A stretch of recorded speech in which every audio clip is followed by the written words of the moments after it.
good day, High Chieftain. I bring someone to speak with you.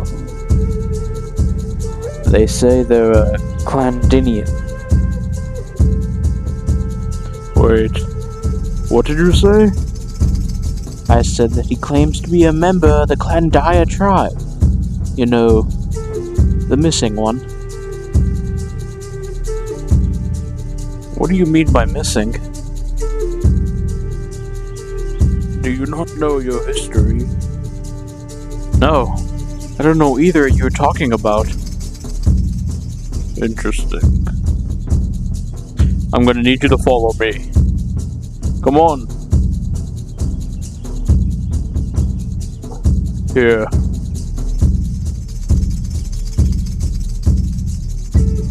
Now you throw your torch into that furnace, please.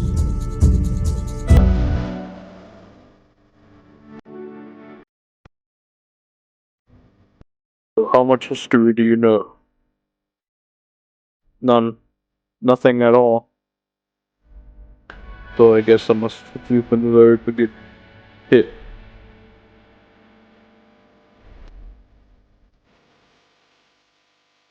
Long ago, on the continent of Pangaea, the land was populated with tribes, clans, and villages. Each one had their own beliefs, cultures, and creeds of their own. And for 10,000 years, the villages lived isolated from each other. They knew of the other's existence, but chose to never interact or speak with them. They lived peacefully within their own villages and were not interested on the outside. So the world was in harmony, and the time was known as the Age of Peace.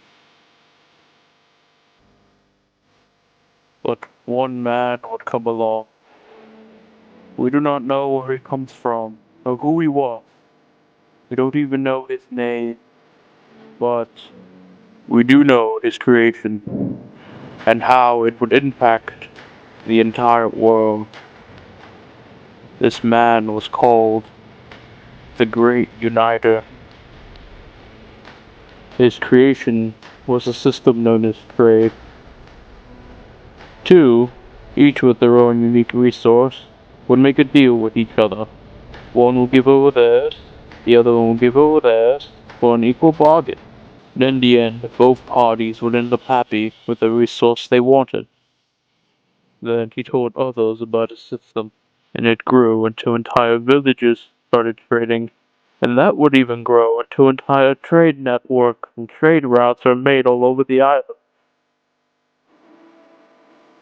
A new age had begun. The 5 years of prosperity. But this would not last, as conflict would arise.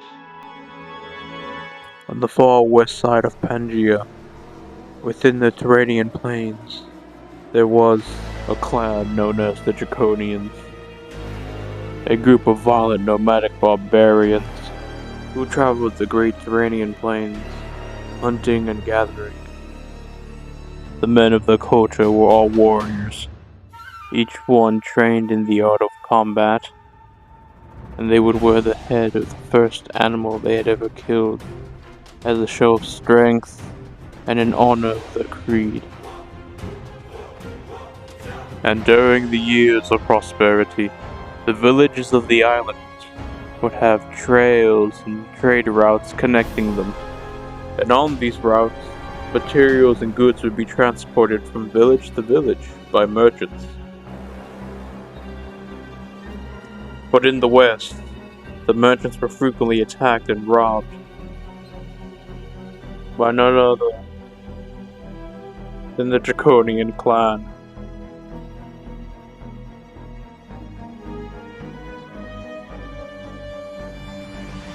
The Draconian raids would disrupt trade in the west, and because of these Draconian raids, trade was hindered and entire famines had begun.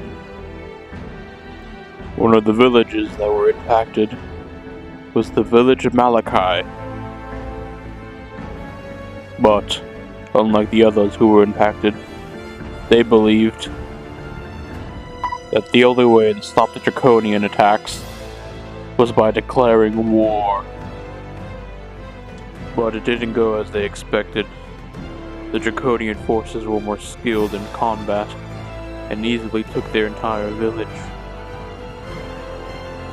This was the first time in history that anyone has ever conquered another village.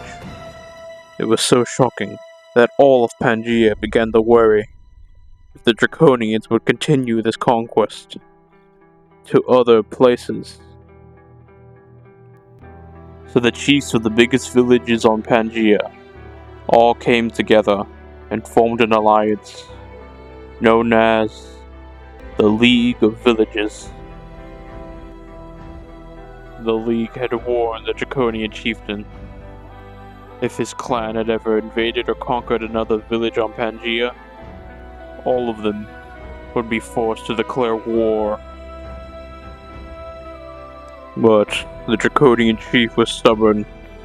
He had refused to listen to their warnings and continued to invade, even if they declared war.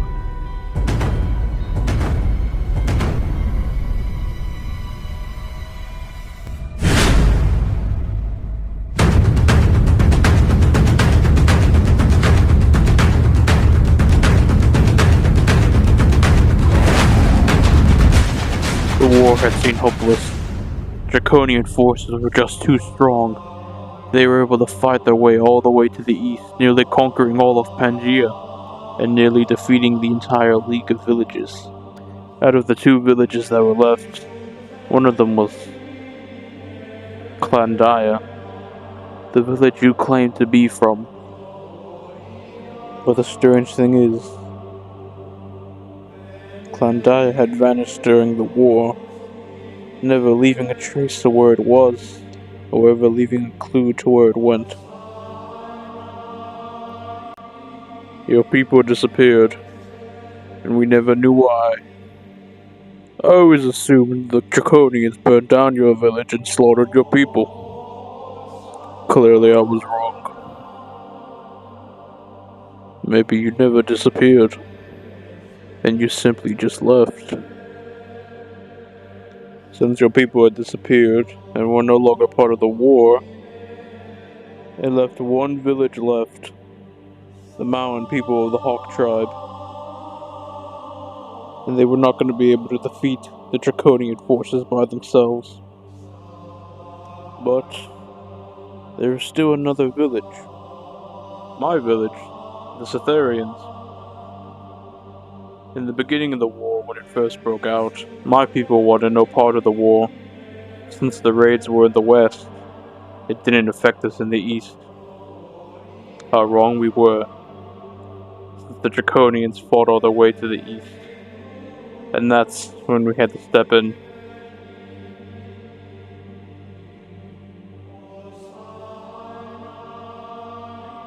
We then liberated the villages of Pangaea and pushed back the Draconians back to their territory. At this point, the Draconian chieftain had enough and surrendered, agreeing to a peace treaty.